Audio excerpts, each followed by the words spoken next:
Today, we need to talk about one of the most intriguing companies in the tech world, Palantir. They just released their latest earnings, and while the numbers look solid, the stock still took a hit. So, what exactly is happening with Palantir? Why did the stock react this way, and what does it mean for the company's future? Stick around, because we're breaking it all down. Welcome to Stock Hub, your go-to place for the latest stock market news, analysis, and insights. Let's dive in. All right, first things first. Palantir recently released their Q1 earnings, and the numbers were impressive. Yet despite this, the stock took a hit. It's a classic case of the market reacting in unexpected ways, and it has left a lot of investors scratching their heads. Let's dive into the details and figure out what's really going on here. Let's start with the headline numbers. Palantir reported $884 million in revenue for the quarter. That's a massive 39% increase compared to the same period last year and a solid 7% growth from the previous quarter. These are impressive figures for any company, especially in the current economic climate. But it gets better. Palantir is operating with a 24% net income margin, meaning they're turning nearly a quarter of every dollar into profit.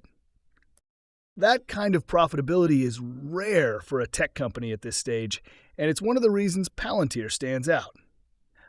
Now let's talk about their U.S. commercial business, the part of Palantir's operation that they have been focusing heavily on. In this quarter alone, Palantir locked in 139 deals worth $1 million or more. That's not just a big number. It's a testament to the strength and appeal of their platform. In fact, their U.S. commercial revenue hit a record high, reaching $255 million for the quarter.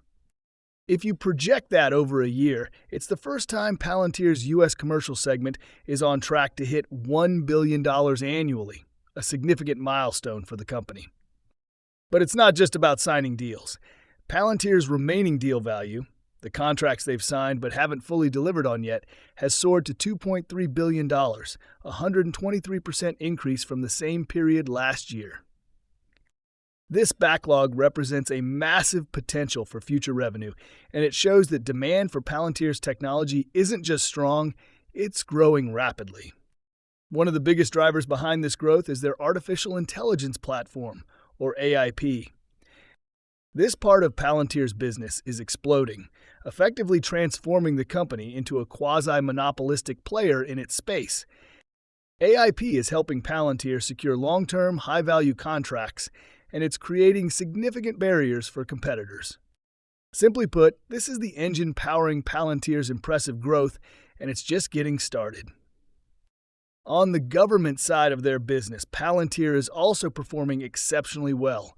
They reported $373 million in U.S. government revenue for the quarter, reflecting a 45% year-over-year growth. This part of their business, while sometimes overlooked, remains a crucial pillar of their overall strategy, providing stable long-term contracts that help balance out the volatility of commercial sales. However, it's not all sunshine and rainbows. There are some real risks to consider. For one, Palantir's valuation is sky high, trading at a premium that makes it one of the most expensive stocks on the market in terms of forward sales.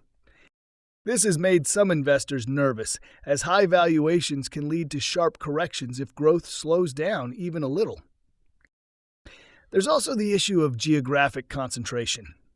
Palantir's revenue is heavily weighted towards the U.S., which could expose them to significant risk if the American market faces economic or political disruptions. Additionally, the company's reliance on a small number of large clients can create concentration risk, making them vulnerable if a major customer reduces spending or pulls out entirely. Another potential risk is leadership. Palantir CEO Alex Karp is seen as a visionary leader, but his departure would be a huge blow to the company. Palantir's culture and direction are closely tied to his leadership style, and losing him could significantly impact the company's future prospects. So, what's the bottom line? Despite the risks, Palantir remains a unique player in the tech world, with a proven ability to generate both growth and profitability. Their ability to combine high-margin, high-growth business with strong cash flows makes them a standout in the market. Yes, the stock might be volatile, and yes, the valuation is high, but for those with a long-term perspective, Palantir's potential is hard to ignore. All right, that's a wrap for today's deep dive into Palantir's latest earnings. Thanks for watching Stock Hub. If you found this video helpful, don't forget to like, subscribe, and hit the bell icon so you never miss an update. See you in the next one.